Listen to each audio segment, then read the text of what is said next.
Republik Indonesia yang hari ini hadir di tengah-tengah kita untuk menerjemahkan bahwa memimpin itu bukan hanya dengan otak, tetapi memimpin itu dengan hati.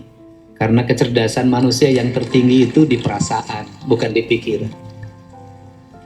Karena memimpinnya dengan hati, maka memandang hukum itu bukan rangkaian kata-kata yang disusun dalam naskah undang-undang. Memandang hukum bukan rangkaian kata-kata dalam tuntutan, dalam dakwaan. Memandang hukum bukan rangkaian kata-kata yang berisi vonis tentang sebuah keputusan. Tetapi memandang hukum adalah rasa adil yang hidup di tengah-tengah masyarakat. Hidup saya itu ditandai dengan dua hal di halaman rumah saya itu. Maka ada yang disebut dengan pos pengaduan KDM. Yang mengadu itu selalu isinya adalah air mata.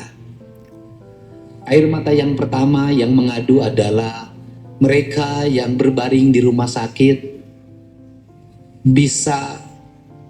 belum bisa membayar rumah sakit.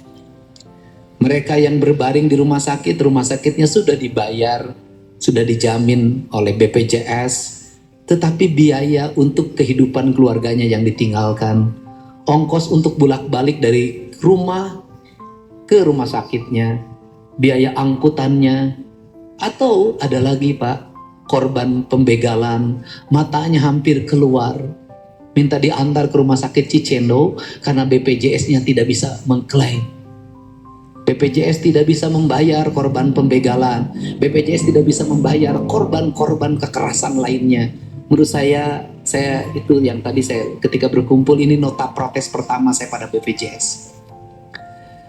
Yang kedua adalah yang mengantri itu orang yang ingin dilakukan pendampingan karena proses pelaporannya mengalami hambatan, tekanan.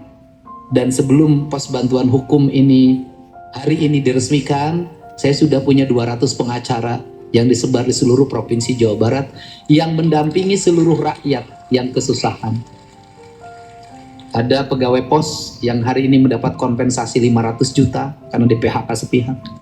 Ada keluarga yang malpraktek di rumah sakit mendapat 500 juta sebagai pengganti. Ada orang yang kembali hak-hak hidupnya yang belum selesai, satu yang minta dinikahi oleh saya itu belum. Serius.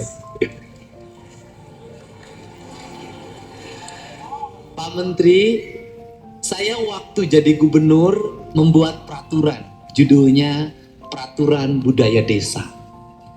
Di peraturan itu diatur tentang culture sebagai kekuatan mengatur regulasi. Saya meyakini betul Pak, kalau desa diatur terus dengan perangkat undang-undang dan budayanya ditinggalkan, desa akan hilang sebentar lagi. Yang ada adalah para kepala desa yang ahli dalam membuat administrasi, tapi omongannya nggak didengar sama rakyat. Kenapa? Kulturnya hilang. Indonesia adalah negeri culture, negeri kultural. Kita punya pengalaman kultur yang lama. Kita hidup di zaman kerajaan karena culture. Saat kolonial menguasai republik ini, bangsa kita masih survive karena culture.